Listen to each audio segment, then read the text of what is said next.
أعظم ما ينعم الله عز وجل به على العبد أن ينعم عليه بمعرفة الفقه، كما قال النبي صلى الله عليه وسلم: من يرد الله به خيرا يفقهه في الدين.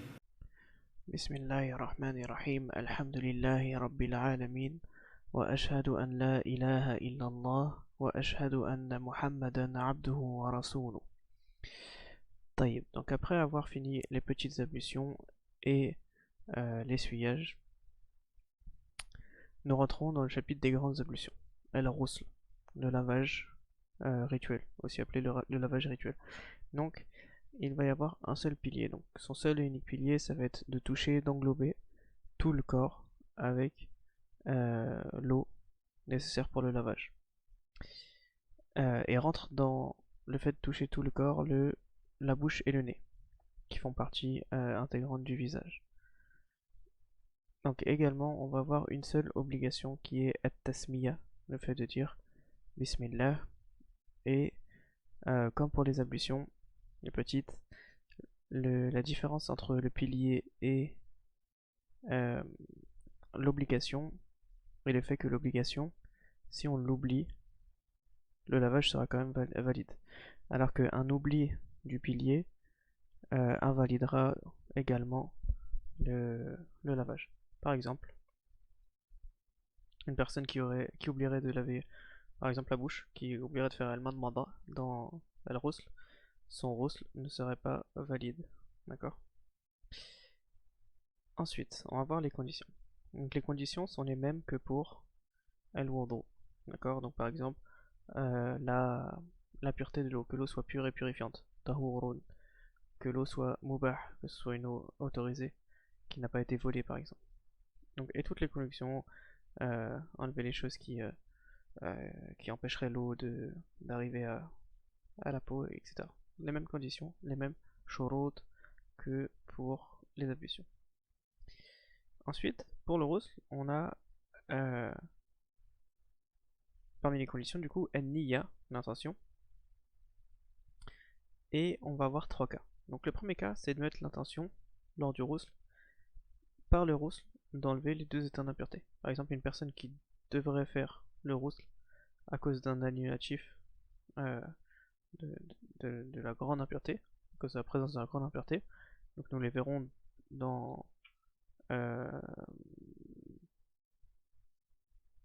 deux chapitres normalement, dans deux cours. Nous verrons la petite et la grande impureté.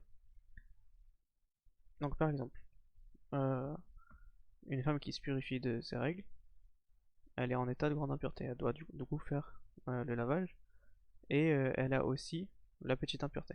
D'accord? Imaginons qu'elle a aussi la petite impureté, par exemple elle est allée aux toilettes. D'accord? Donc elle regroupe en elle les petites et la petite et la grande impureté.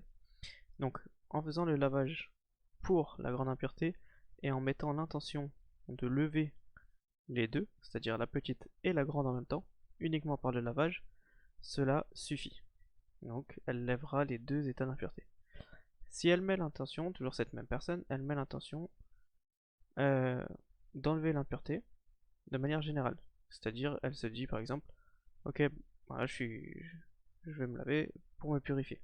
D'accord? Je vais faire le ghusl pour me purifier. De manière générale. Elle vise la purification de manière générale. Elle lèvera également son état d'impureté. Par contre, si elle se dit je vais me laver uniquement pour lever la grande impureté, elle ne lèvera pas la petite impureté. Donc elle devra faire quoi?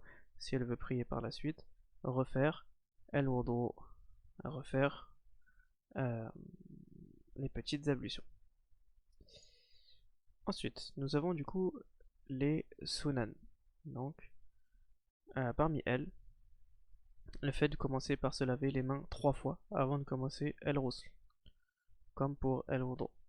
Rincer également ce qui a été touché par une impureté, donc la zone qui a été touchée par une impureté, par exemple.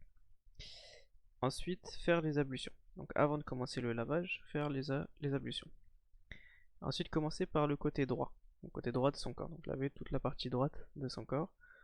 Faire ce qu'on appelle ad-dalk, frotter, mais c'est pas vraiment frotter de manière un frottage énergique, c'est juste le fait de passer la main, d'accompagner la main avec l'eau lorsque l'eau coule sur les membres.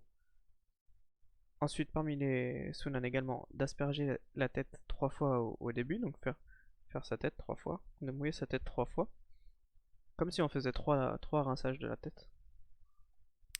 Et enfin, rincer ses pieds dans un autre endroit, l'autre endroit dans lequel on s'est lavé.